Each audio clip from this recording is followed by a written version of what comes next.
বোয়ালখালীত সৈয়দপুর বহুমুখী উচ্চ বিদ্যালয়ের আয়োজনে পবিত্র ঈদ মিলাদুন্নবী সাল্লাল্লাহু আলাইহি ইসলাম উদযাপন করা হয়।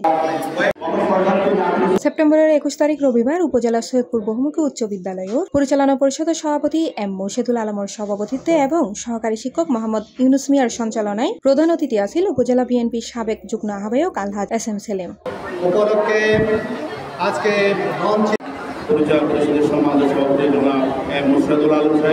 প্রধান বক্তা তকরিব পেশ করে সৈয়দপুর বহুমুখী উচ্চ বিদ্যালয়ের শিক্ষক মাওলানা আসিফুল হক।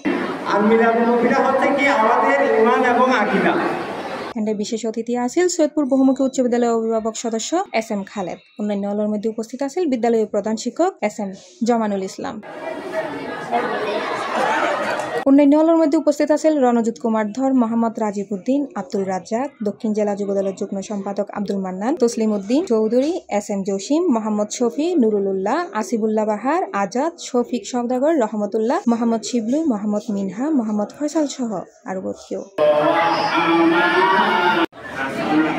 পরে বিশ্ব উম্মার শান্তি কামনায় দোয়া ও মোনাজাত পরিচালনা করা হয়। C plus TV, Chittagong.